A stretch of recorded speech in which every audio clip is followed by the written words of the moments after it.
Refraction. तो बच्चों आज हमारा टॉपिक है लाइट पे रिफ्रैक्शन। इससे पहले हमने रिफ्लेक्शन को डिस्कस किया था, जिसमें हमने reflection through plane mirror, through spherical mirror, उसमें भी कॉनकेव एंड कॉन्वेक्स मिरर को डिस्कस किया था। आज का हमारा टॉपिक है रिफ्रैक्शन की। रिफ्रैक्शन क्या होता है, तो चलो इसको डिस्कस करते हैं। सबसे पहले introduction. Refraction is bending of light when it enters obliquely from one transparent medium to another। तो रिफ्रैक्शन क्या होता है बच्चों कि रिफ्रैक्शन जो है वो किसी भी लाइट रे की क्या है, बेंडिंग है। when it enters obliquely from one transparent medium to another, जब वो किसी एक ट्रांसपेरेंट मीडियम से दूसरे ट्रांसपेरेंट मीडियम में ऑब्लिकली एंटर कर रहा था। अब यहाँ पर ऑब्लिकली का मतलब क्या है, स्लैंट, मतलब थोड़ा सा तिरछा होकर के। मतलब कि यहाँ पर हमारे पास एक ग्लास है और चारों तरफ क्या है, एयर है।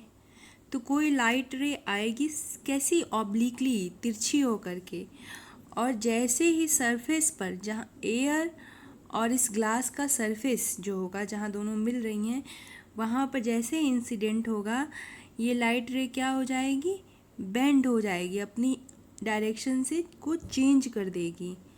और कैसा है ये मीडियम, ये भी ट्रांसपेरेंट मीडियम है, एयर भी और ग्लास भी ट्रांसपेरेंट मीडियम है। तो यही कह रहे हैं कि refraction is bending of light when it enters obliquely from one transparent medium to another। Clear? Speed of light in vacuum 3 into 10 to the power 8 meter per second।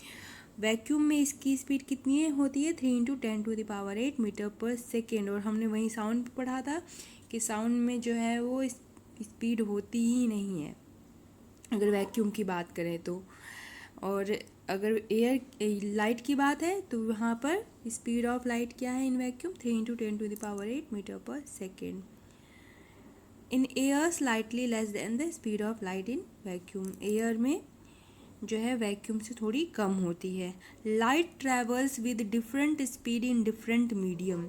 Light जो है वो अलग अलग मीडियम में अलग अलग स्पीड से travel करता है। It travels fastest in vacuum. ये वैक्यूम में सबसे तेज़ी से, फास्टेस्ट जो है वो ट्रैवल करता है। इसकी स्पीड जो सबसे ज़्यादा होती है लाइट की, वो कहाँ होती है पूछा जाए तो वैक्यूम में होती है। कॉज ऑफ रिफ्रैक्शन, रिफ्रैक्शन का कारण क्या होता है, तो कारण होता है change in speed of light. अभी हमने कहा कि लाइट की जो स्पीड होती है अलग अलग मीडियम में अलग अलग तरीके से होती है। तो ये जो चेंज होता रहता है स्पीड ऑफ लाइट में, इसी के कारण रिफ्रैक्शन होता है। रिफ्रैक्शन होता क्या है, जब कोई लाइट रे एक ट्रांसपेरेंट मीडियम से दूसरे ट्रांसपेरेंट मीडियम में ट्रैवल करता है, तो जो बेंडिंग ऑफ लाइट होती है उसी को क्या कहते हैं, रिफ्रैक्शन। नेक्स्ट, अब चलो वन बाय वन डिस्कस करते हैं रिफ्रैक्शन ऑफ लाइट को। 3 different things happen when light hits a surface। It can be reflected or bounce off, absorbed or transmitted, pass through। Substances which transmit most of the light and only absorb or reflect a little bit are called transparent। Substances which completely reflect or absorb light without transmitting any light ray are called opaque। तो सबसे पहले पहला point समझते हैं बच्चों। 3 जो है different things होती हैं जब भी कोई लाइट रे किसी भी सरफेस को हिट करता है। तो ये हमारे पास सरफेस है, ओके। इस सरफेस को अगर कोई लाइट रे हिट कर रहा है तो या तो लाइट रे आएगी और बाउंस बैक हो जाएगी नॉर्मल से। नॉर्मल क्या होता है, नॉर्मल जो होता है परपेंडिकुलर होता है। किसी भी सरफेस से परपेंडिकुलर ड्रॉ कर देंगे तो ये परपेंडिकुलर क्या हो जाएगा, नॉर्मल हो जाएगा। क्लियर? तो नॉर्मल का मतलब क्या है, उस सरफेस के परपेंडिकुलर। यही तो आप साइन बनाते हो परपेंडिकुलर का। तो ये सरफेस है, इससे हमने ऐसे लाइन सीधी ड्रॉ कर दी, तो ये क्या हो गया, नॉर्मल। तो 3 थिंग्स होती हैं, कोई भी सरफेस है, लाइट रे आएगा, इंसिडेंट होगा और बाउंस बैक हो जाएगा, तो रिफ्लेक्शन होगा। दूसरा क्या होगा, कोई भी सरफेस है, लाइट रे आएगी एक मीडियम से और दूसरे मीडियम में बेंड हो जाएगी। तो सरफेस ये जहाँ पर ये लाइट रे क्या हो रही है, बेंड हो रही है। तो एक मीडियम से दूसरे मीडियम में ट्रांसमिशन हो रहा है। सेकेंड थिंग ये हो गई।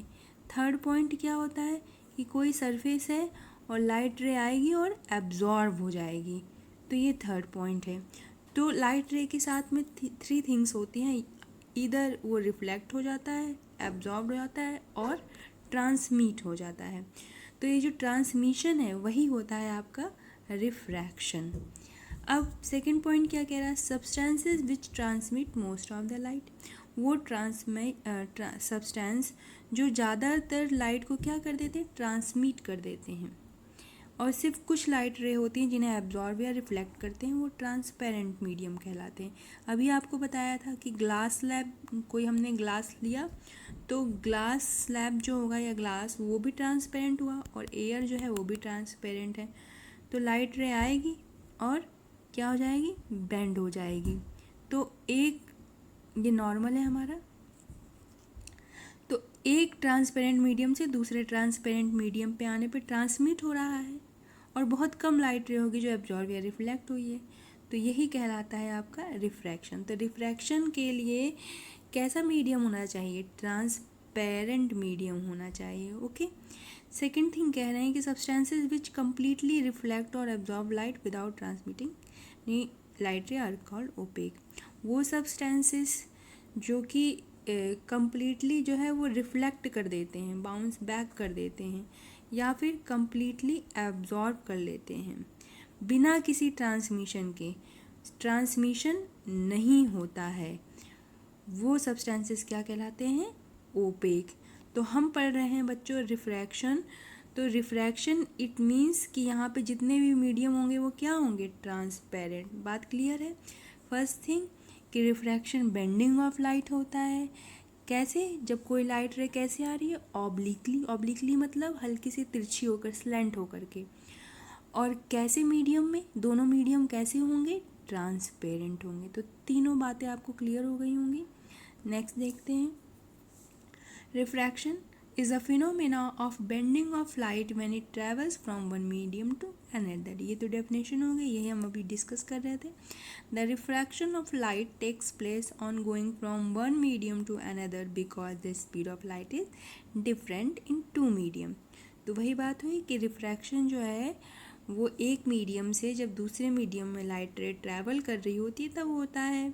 ऐसा क्यों होता है, क्योंकि एक मीडियम से दूसरे मीडियम में जो स्पीड ऑफ लाइट है वो क्या हो जाती है, चेंज हो जाती है, डिफ़र करती है, इसी के कारण रिफ्रैक्शन होता है। नेक्स्ट, अब जिस तरीके से आपने लॉज ऑफ रिफ्लेक्शन पढ़े थे वैसे ही refraction, laws of refraction of light भी पढ़ना है। तो रिफ्लेक्शन के दो लॉ थे, वैसे ही रिफ्रैक्शन के भी दो लॉ हैं। तो फर्स्ट लॉ क्या कहता है, द इंसिडेंट रे। अब यहाँ पर देख लीजिए, ये ग्लास स्लैब हमने ले लिया है और यहाँ पर क्या है, एयर है। तो फर्स्ट मीडियम एयर है, सेकंड मीडियम ग्लास स्लैब है और दोनों ही क्या है, ट्रांसपेरेंट है। तो यहाँ पे हमने दो ट्रांसपेरेंट मीडियम लिया है। ठीक, कह रहे हैं the incident ray, the refracted रे and the normal to the interface of the two transparent media at the point of incidence all lie in the same plane। तो इंसिडेंट रे हो या फिर नॉर्मल हो, ओके, टू द इंटरफेस जहाँ पे ये मिल रहे हैं, interface at the point of incidence all lie on the same plane. तो सभी एक ही प्लेन में क्या कर रहे हैं, लाई कर रहे हैं, आपको भी दिख रहा है। तो ये तो फर्स्ट पॉइंट हो गया। अब प्लेन का मतलब क्या है, प्लेन आपने मैथ्स में पढ़े होंगे, 3 डायमेंशन एक्स वाई जेड। तो अगर एक ही प्लेन में सब एक्स एक्स में ही है तो सेम प्लेन हुआ, सब वाई वाई में ही है तो सेम प्लेन, सब जेड जेड में ही है तो सेम प्लेन। तो इंसिडेंट रे हो, ओके, रिफ्रैक्टेड रे हो एंड नॉर्मल हो to the interface of the two transparent medium, one is air and one is glass, at the point of incidence all lie in the same plane। clear। second point क्या है, the ratio of sine of angle of incidence 2 the sign of angle of refraction is constant for the light of given color and for the given pair of medium, and this constant is denoted by small n, and this constant is known as refractive index. Okay, and student, this second law of refraction is known as Snell's law of refraction. Clear? तो जो ratio होता है sine of angle of incidence और sine of angle of refraction के बीच, वो क्या होता है, हमेशा कांस्टेंट होता है, जिसे स्मॉल एन से डिनोट करते हैं, और इसी कांस्टेंट, इसी स्मॉल एन को हम रिफ्रैक्टिव इंडेक्स कहते हैं। और यही जो सेकंड लॉ है, जो रिफ्रैक्टिव इंडेक्स या कांस्टेंट के बारे में बताता है, वही कहलाता है स्नेल्स लॉ ऑफ रिफ्रैक्शन। तो बच्चों, सीबीएसई बोर्ड कभी कभी इस लॉ के नाम से ही पूछ लेता है, तो आप कंफ्यूज मत होइएगा, उसमें आपको सेकंड लॉ ऑफ रिफ्रैक्शन लिखना है। Clear? Second law of refraction clear रखिएगा। तो इसी के साथ बच्चों हम अगला टॉपिक डिस्कस करते हैं, रिफ्रैक्टिव इंडेक्स। रिफ्रैक्टिव इंडेक्स क्या होता है? It is denoted by small and refractive index is the extent of change of direction of light in a given pair of media. The refractive index is a relative value of speed of light in the given pair of media, the ratio of speed of light in a given pair of media. तो इतनी बातें बता दी गई कि refractive index क्या होता है। अब आप इसे समझ लीजिए। आपको मालूम है कि एक मीडियम एयर है और दूसरा मीडियम ग्लास है। अभी हम इन दो मीडियम को लेके चल रहे हैं, ठीक? दो मीडियम के बीच की बात हो रही है रिफ्रैक्शन में। तो कह रहे हैं कि जब किसी एक मीडियम से लाइट आई, मीडियम 1 से इंसिडेंट हुई, और जैसे ही दूसरे मीडियम में एंटर की, तो जो सरफेस है जहाँ से मिल रही थी वहीं से लाइट बेंड हो गई। तो वही कह रहे हैं कि रिफ्रैक्टिव इंडेक्स और कुछ नहीं होता है, वो एक्सटेंट होता है, वो क्वांटिटी होती है कि लाइट रे जब किसी एक मीडियम से दूसरे मीडियम में जा रहा है, तो किस मात्रा में, किस क्वांटिटी में, किस एक्सटेंट में उसकी डायरेक्शन में चेंज हो रहा है। भाई एंगल बदला, एक मीडियम से दूसरे मीडियम में गए तो एंगल चेंज हुआ, और एंगल चेंज मतलब डायरेक्शन में चेंज लाइट रे के। तो जो कितना एंगल में चेंज हो रहा है या डायरेक्शन ऑफ लाइट में कितना चेंज हो रहा है, किस अमाउंट में, किस एक्सटेंट में, यही कहलाता है रिफ्रैक्टिव इंडेक्स। तो रिफ्रैक्टिव इंडेक्स जो है वो और कुछ नहीं, रेशियो बताता है स्पीड ऑफ लाइट का, एक मीडियम से दूसरे मीडियम में जब वो ट्रैवल करता है, ट्रांसमिट होता है। क्लियर? तो एकदम एक लाइन में अगर कहा जाए रिफ्रैक्टिव इंडेक्स क्या है, तो refractive index is the extent of change of direction of light in a given pair of media, कि किस अमाउंट में, किस एक्सटेंट में लाइट रे की जो डायरेक्शन है वो चेंज हो रही है when it travels from one medium to another medium. Clear है? मतलब जैसे समझ लीजिए कि कोई लाइट रे है और वो एयर में एकदम स्ट्रेट जा रही हो, और जैसे ही ग्लास आया तो उसने, वो क्या हो गई, बेंड हो गई। तो बेंड होते ही उसने अपनी डायरेक्शन चेंज की। अब डायरेक्शन वो बहुत ज़्यादा भी चेंज कर सकती, बहुत कम भी चेंज कर सकती है ना? तो यही एक्सटेंट हुआ, यही क्वांटिटी हुई कि उसने किस क्वांटिटी में एक मीडियम से दूसरे मीडियम में जाने पर अपनी डायरेक्शन को चेंज किया लाइट रे ने। क्लियर हो गया होगा? आगे देखते हैं। चलिए, thus to calculate the refractive index the speed of light in two medium is taken. हमें कैलकुलेट करना है रिफ्रैक्टिव इंडेक्स जो है, तो स्पीड ऑफ लाइट हम लेते हैं दो मीडियम के बीच में। Let the speed of light in medium 1 is v1 and medium 2 is v2। तब क्या होगा, refractive index of medium 2 with respect to medium 1 is equal to speed of light in medium 1 to the speed of light in medium 2। अगर हम medium 1 में हमें दिखाना है कि हम रिफ्रैक्टिव इंडेक्स को कैसे कैलकुलेट करते हैं, तो अगर मीडियम 1 की स्पीड ऑफ लाइट v1 है और मीडियम 2 की v2 है, तो इसको किस तरीके से कैलकुलेट करेंगे? आपको मालूम है कि रिफ्रैक्टिव इंडेक्स को n से डिनोट करते हैं। तो n के बाद रिफ्रैक्टिव इंडेक्स जो होता है वो पहले मीडियम 2 का लेते हैं विद रिस्पेक्ट टू मीडियम 1। तो इसको ऐसे लिखा जाता है, पहले 2 then 1, refractive index of medium 2 with respect to medium 1 is equal to speed of light in medium 1 means v1 upon speed of light in medium 2 v2। तो इस तरीके से रिप्रेजेंट किया जाएगा। ध्यान दीजिएगा n2 1 is equal to v1 upon v2। ये चीज़ ध्यान दीजिएगा, जब यहाँ पर जो चीज़ पहले लिखी जाएगी, जो मीडियम पहले आएगा रिफ्रैक्टिव इंडेक्स में, जब स्पीड ऑफ लाइट की बात करेंगे तो वो मीडियम डिनोमिनेटर में रखा जाएगा। क्लियर रहेगा? ये बात क्लियर होगी? Okay. Above expression gives the refractive index of medium 2 with respect to medium 1। यहाँ पे अब मीडियम 2 की बात की गई थी विद रिस्पेक्ट टू मीडियम 1, तो इसीलिए इसको हम डिनोट करते हैं n2 1 से। क्लियर? अगर यहीं पे हमें कैलकुलेट करना रहे similarly the refractive index of medium 1 with respect to medium 2, तो अब यहाँ पर क्या है, रिफ्रैक्टिव इंडेक्स जो यहाँ पे स्टेटमेंट है हम वही कह रहे हैं, refractive index of medium 1 with respect to medium 2 is denoted by n12, वही हमने लिखा इक्वल टू। अब मैंने कहा जो चीज़ पहले होती है वो कहाँ लिखी जाएगी, डिनोमिनेटर में।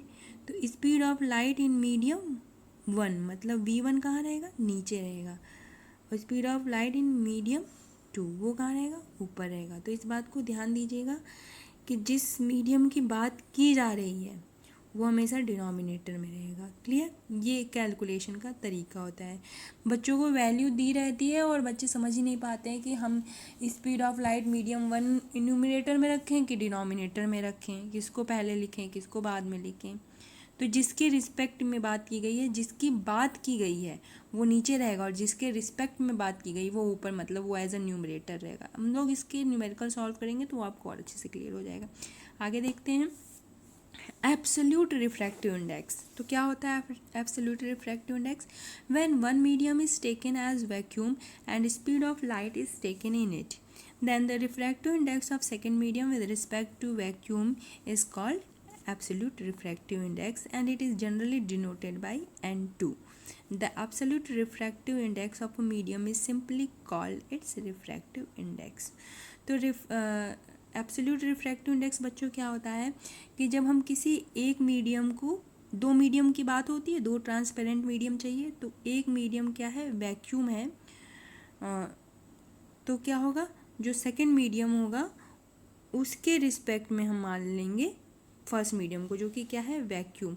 तो इस तरीके से हम क्या लिखेंगे, अब जब पहला मीडियम वैक्यूम है तो उसे लिखना ही नहीं है, तो रिफ्रैक्टिव इंडेक्स हो गया of second medium with respect to vacuum, तो सिर्फ इसे हम क्या लिखेंगे, n2। क्लियर? n2 क्योंकि किसके रिस्पेक्ट में है, वैक्यूम के, तो उसे लिखने की ज़रूरत नहीं, डिनोट करने की। अब मैंने कहा था कि जिस मीडियम की बात की जाए वो नीचे रहेगा डिनोमिनेटर में, तो 2 पहले आ रहा है, इसीलिए speed of light in given medium it means v2 कहाँ रहेगा, नीचे रहेगा, और v जो वैक्यूम की बात की जा रही है उसे हम कहाँ लिखेंगे, न्यूमरेटर में लिखेंगे। तो speed of light in vacuum, okay. अगर इसकी बात करें या वैक्यूम को ही हम एयर की तरह ले लेते हैं उसको, चलिए आगे देखते हैं। Speed of light in vacuum is slightly faster then in air, ये हमने अभी पढ़ा था कि वैक्यूम में जो होती है स्पीड ऑफ लाइट वो एयर से थोड़ी ज़्यादा होती है, तो हम मान लेते हैं कि एयर में स्पीड ऑफ लाइट क्या है, c है, और गिवन मीडियम में जो हमने मीडियम लिया था मीडियम 2 वहाँ पर v है, तो इसको कैसे लिखा जाएगा, आपको ये इस तरीके से लिखा जाएगा, इस refractive index of given medium, refractive index of जो भी मीडियम गिवन है, तो उस मीडियम को डिनोमिनेटर में रहेगा उसको हम v मान लेंगे, ठीक, जो भी पहले लिखते हैं वो डिनोमिनेटर में, और जिसके रिस्पेक्ट में था वो ऊपर c। तो यही ये फॉर्मूला है, यही मोस्ट इम्पॉर्टेंट फार्मूला है, इसे तैयार कर लीजिए आप लोग। जिस मीडियम की बात की जाती है उसका स्पीड ऑफ लाइट डिनोमिनेटर में रहता है, और जिसके रिस्पेक्ट में बात होती है वो न्यूमरेटर में रहता है। तो यहाँ पे गिवन मीडियम की बात हो रही थी, इसलिए उस मीडियम का जो स्पीड ऑफ लाइट था वो डिनोमिनेटर में रखा है एज v। क्लियर हो गया होगा कि हमें क्या डिनोमिनेटर में रखा है, क्या न्यूमरेटर में। इसे एकदम प्रिपेयर कर लीजिएगा फॉर्मूले को, मोस्ट इम्पॉर्टेंट है। आगे देखते हैं बच्चों। हाँ, एक बात ध्यान रखिएगा कि ये एब्सोल्यूट रिफ्रैक्टिव इंडेक्स का आपके एनसीईआरटी टेक्स्ट बुक के पेज 175 पर एक टेबल बनी हुई है, टेबल 10.3, उसे तैयार कर लीजिएगा। उसमें हर एक मीडियम का एब्सोल्यूट रिफ्रैक्टिव इंडेक्स दिया गया है, तो वो एक बार आप लोग जो है पढ़ लीजिएगा, देख लीजिएगा कि किसका रिफ्रैक्टिव इंडेक्स ज़्यादा होता है, किसका कम। एनसीईआरटी के पेज 175 की टेबल 10.3 पर। आगे देखते हैं, optically denser medium and optically rarer medium. क्या होता है भाई optically denser medium and optically rarer medium, समझ लीजिए। First, optically denser medium, a medium in which light travels comparatively slower then the other medium is called optically denser medium. तो वो medium जिसमें दूसरे मीडियम के कंपेरिजन में, बाकी जो अदर मीडियम है उनके कंपेरिजन में लाइट जो है वो स्लो रेट से ट्रैवल करती है, वो कहलाते हैं ऑप्टिकली डेंसर मीडियम। जैसे एग्जांपल के लिए water. Optically rarer medium, a medium in which light travels comparatively faster than the other medium is called optically rarer medium. Example air, वो मीडियम जिसमें बाकी मीडियम के कंपेरिजन में लाइट फास्टर ट्रैवल करती है, उसे क्या कहते हैं, ऑप्टिकली रेयरर मीडियम। तो डेंसर मीडियम में स्पीड ऑफ लाइट स्लो रहेगी, ये याद रखिएगा, और रेयरर मीडियम में स्पीड ऑफ लाइट फास्ट रहेगी। क्लियर है? कैसे? डेंस, इस बात से ही ध्यान रखिएगा। डेंस, डेंस दिया है, डेंस मतलब घना। तो कोई एक मीडियम हमने मान लो ले लिया, अब यहाँ पे पार्टिकल्स बहुत पास पास पास पास पास हैं, लाइट रे आएगी, अब इसे हर एक पार्टिकल से पास होकर के जाना होगा तो उसे समय लगेगा, इसीलिए यहाँ पे स्पीड ऑफ लाइट क्या है, स्लो है। वहीं पे हम रेयरर मीडियम की अगर बात कर रहे हैं, एक मीडियम है, अब इसमें क्या है, पार्टिकल्स दूर दूर है, क्यों, रेयरर है, रेयर है, रेयर मीन्स रेयर है, पार्टिकल्स रेयर है। स्पीड ऑफ कोई लाइट रे आएगी और बहुत कम पार्टिकल से टकराती हुई तेज़ी से ट्रैवल कर जाएगी, फास्टर, इसीलिए speed of light. Clear? Clear हो गया होगा डिफरेंस आपको। आगे देखते हैं, अब एग्जाम्पल से देखते हैं। कंसिडर टू लिक्विड्स, हमें दो लिक्विड्स कंसिडर करने हैं, namely alcohol and kerosene. The refractive index of kerosene, kerosene का रिफ्रैक्टिव इंडेक्स 1.44, जो आपको अभी टेबल 10.3 बताई थी एनसीईआरटी के पेज 175 पर, उस पर दिया हुआ है। तो कैरोसिन का रिफ्रैक्टिव इंडेक्स 1.44 है, is more than that of alcohol 1.36। Alcohol के रिफ्रैक्टिव इंडेक्स से ज़्यादा है, आप देख सकते हो अल्कोहल का 1.36 है और कैरोसिन का 1.44। तो optical density is an inverse measure of the speed of light. अब कह रहे हैं कि ऑप्टिकल डेंसिटी जो है वो इनवर्सली प्रोपोर्शनल है स्पीड ऑफ लाइट के। अब इनवर्सली प्रोपोर्शनल का मतलब क्या है, ये मैंने आप लोगों को बहुत बार बताया है। एक ऊपर और दूसरा नीचे है तो ये हमेशा कैसे रहेंगे, अपोजिट। मतलब ऑप्टिकल डेंसिटी ज़्यादा होगी तो स्पीड कम होगी, अगर ऑप्टिकल डेंसिटी कम होगी तो स्पीड ज़्यादा होगी। क्लियर? तो यही कह रहे हैं यहाँ पर, as the refractive index of substance decreases the speed of light in that particular medium is more. जितना कम रिफ्रैक्टिव इंडेक्स होगा उतनी ज़्यादा स्पीड ऑफ लाइट होगी। क्लियर? तो अगर इस केस में बात करें तो स्पीड ऑफ लाइट किस में ज़्यादा होगी, अल्कोहल में, क्योंकि अल्कोहल का रिफ्रैक्टिव इंडेक्स कम है। कम रिफ्रैक्टिव इंडेक्स मतलब कम ऑप्टिकल डेंसिटी, और कम ऑप्टिकल डेंसिटी मतलब स्पीड ऑफ लाइट ज़्यादा, क्योंकि ये इन्वर्स है, अपोजिट है। क्लियर? तो ऑप्टिकल डेंसिटी जितनी ज़्यादा होगी उतना ही ज़्यादा रिफ्रैक्टिव इंडेक्स होगा, और ये दोनों तो बराबर रहेंगे, लेकिन स्पीड ऑफ लाइट उल्टा हो जाएगा। मतलब अगर ये दोनों बढ़ेंगे तो स्पीड घटेगा, अगर ये दोनों घटेंगे तो स्पीड ऑफ लाइट बढ़ेगा। क्लियर हो गया होगा? आगे देखते हैं, बेंडिंग ऑफ लाइट। अभी हमने ऑप्टिकली डेंसर मीडियम की बात की, ऑप्टिकली रेयरर मीडियम की बात की। तो जब एक मीडियम बहुत डेंस है, एक मीडियम बहुत रेयरर है, तो बेंडिंग ऑफ लाइट भी दोनों में अलग अलग होती होगी। तो first case, if light moves from a less dense medium like air into a denser medium like glass, then the light slows down, the light will bend towards the normal line. Obvious सी बात है, एक rarer medium है, less dense का मतलब क्या हुआ, rarer medium है, ये आपका एयर है और ये रेयरर है, और डेंस है यह आपका, तो ये क्या है, डेंसर है, ग्लास। तो यहाँ पर तो कम इस जो है लाइट रे पार्टिकल्स थे रेयरर में, और यहाँ पर बहुत ज़्यादा पार्टिकल्स थे।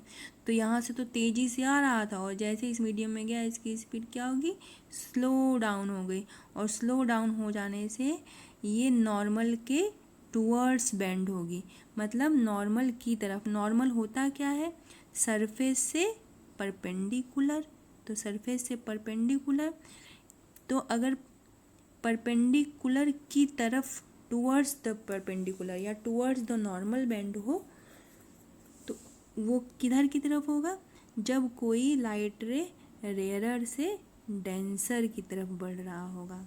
ठीक, तो अगर कोई लाइट रे रेयरर मीडियम से डेंसर मीडियम में ट्रैवल करेगा तो वो क्या होगा, टूवर्ड्स द नॉर्मल होगा। क्लियर। अब इसका उल्टा कर देते हैं, यहाँ पे हम कह रहे हैं कोई लाइट रे रेयरर से डेंसर की तरफ मूव कर रहे हैं तो वो टूवर्ड्स नॉर्मल बेंड होंगे।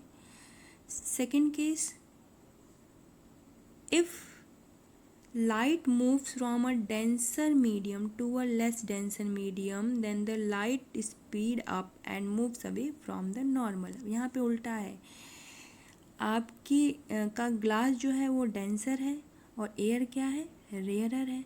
तो यहाँ पे कह रहे हैं कि मोर डेंस से, अब डेंसर से रेयरर की तरफ मूव करेगा तो अवे द नॉर्मल, नॉर्मल से दूर जाएगा। क्यों, क्योंकि स्पीड ऑफ लाइट ज़्यादा हो जाएगी। भाई यहाँ पार्टिकल्स ज़्यादा थे तो यहाँ धीरे धीरे जा रही थी, यहाँ पार्टिकल्स कम थे तो कम हर्डल्स मिले, तुरंत तेज़ी से दूर भाग गई, स्पीड बढ़ गई, तो ये नॉर्मल से अवे हो गई। तो याद रखिएगा, जब भी लाइट रे डेंसर से रेयरर की तरफ जाती है तो वो अवे हो जाती है किससे, नॉर्मल से। क्लियर।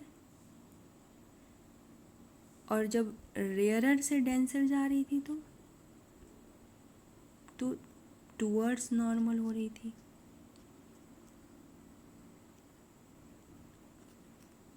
क्लियर रहेगा ये बातें दोनों आप लोगों को बच्चों। क्यों, रेयरर से डेंसर में स्पीड स्लो हो रही थी और डेंसर से रेयरर में स्पीड फास्ट हो जा रही है। कारण यही है, रेयरर में कम पार्टिकल रहते हैं, डेंसर में ज़्यादा पार्टिकल रहते हैं, इसलिए स्पीड धीमी हो जाती है रेंज में जाती। डेंसर में ज़्यादा पार्टिकल रहते हैं, रेयरर में कम, तो पहले तो स्पीड धीमी रहती है, जैसे रेयरर में कम पार्टिकल स्पीड तेज़ हो गई और नॉर्मल से तुरंत दूर भाग गया, है ना। समझ गए होंगे आप लोग। ऐसा अपनी डेली लाइफ में भी होता है।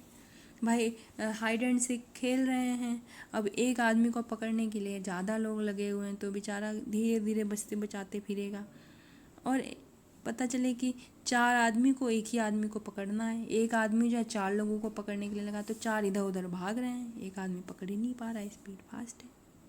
समझ गए। अब हमारी डेली लाइफ में क्या इफ़ेक्ट होते हैं रिफ्रैक्शन के, हम वो देखेंगे कि अब हमारी डेली लाइफ में हम कहाँ कहाँ देखते हैं रिफ्रैक्शन। फर्स्ट है bending of pencil when placed in a glass with water. तो आप देखते होंगे कि जब भी हम ग्लास में एक पेंसिल जो है डालेंगे तो क्या होगा कि आप देख पाएंगे, इसमें एक ग्लास में पानी ले लीजिए और उसमें पेंसिल को जो है एंटर कीजिए, तो आप देखोगे कि जहाँ पर ग्लास का और पानी का सरफेस होगा, जहाँ ग्लास और पानी एक दूसरे से मिल रहे होंगे, जो इंटरफेस होगा, वहाँ पर आपको पेंसिल ऐसा लगेगा कि वहाँ से टूट गई है, मतलब बेंड हो गई है। When a pencil or stick is kept in a beaker or a glass filled with water, the stick appears slightly bent. This happens because the light entering from air and air is rarer medium into water which is denser medium bend towards normal to the incident which makes the appearance of pencil or stick as bent। तो यहाँ पर आप देख रहे हो कि आपका air जो है वो रेयरर था और वाटर डेंसर था, तो रेयरर से डेंसर टूवर्ड्स नॉर्मल बेंट हो जाता है, इसीलिए हमें ये बेंट नज़र आता है। ये एक्टिविटी आप लोग घर पर भी परफॉर्म करके देख सकते हैं, रिफ्रैक्शन की बहुत अच्छी एक्टिविटी है। Second, an object placed under water appears to be raised.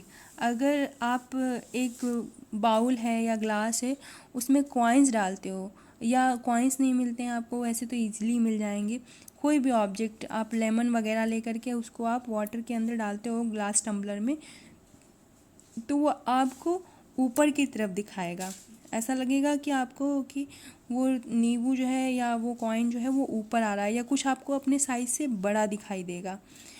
तो ऐसा होता क्यों है? The ray coming from the coin और lemon in the bowl bend away from the normal to the incidence. We see the emergent ray which makes the appearance of coin slightly above its position। तो यहाँ पर क्या होता है, आपको मालूम है कि एयर क्या है, रेयरर है, ओके। और तो जो रे है वो फ्रॉम कहाँ से आ रही है, from the coin in the bowl, तो कॉइन से आ रही हैं और किधर की तरफ जा रही हैं, अवे। क्यों? क्योंकि कॉइन जो है वो मोर डेंसर है और ग्लास इसकी कंपेरिजन में वाटर जो है वो रेयरर है, तो जब डेंसर से रेयरर जाएंगी तो अवे हो जाएंगी, इसलिए हमें ऐसा लगता है कि जो एक्चुअल पोजीशन है उससे थोड़ा सा एबव दिखता है कॉइन। ये एक्टिविटी भी आप लोग घर पर परफॉर्म करके देख सकते हैं। इसी तरीके से कुछ और एक्टिविटी है, like a pool of water appears to be less deep than it is actually.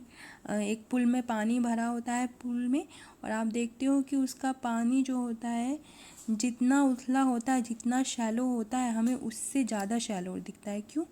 क्योंकि the refraction of light at the surface of water makes pond और swimming pool appear shallower than they are really are. इसी तरीके से एक और activity है, ये swimming pool वाली एक्टिविटी आप लोगों को करके नहीं देखनी है, it is not good for you. लेकिन नेक्स्ट एक्टिविटी है that letters beneath slab seems to be raise due to refraction. Glass slab होता है और आप अपनी किताब पर ग्लास स्लैब को रख दीजिए, ग्लास रेक्टेंगुलर ग्लास स्लैब जो होता है उसको अगर आप अपनी बुक पर रख देते हैं या कहीं पे कोई भी लिखा हुआ हो उस पर रख दीजिए कॉपी किताब को, तो आपको ऐसा लगेगा कि जो लेटर्स हैं वो ऊपर की तरफ आ रहे हैं। तो ऐसा किसके कारण होता है? रिफ्रैक्शन के कारण होता है। तो ये कुछ डेली लाइफ एग्जाम्पल हैं जो रिफ्रैक्शन का ही वजह से होता है। तो रिफ्रैक्शन के एग्जाम्पल थे रिफ्रैक्शन, और रिफ्रैक्टिव इंडेक्स यहीं पर एंड होता है। नेक्स्ट लेक्चर में हम लोग refraction through glass slab and prism जो है डिस्कस करेंगे। Thank you.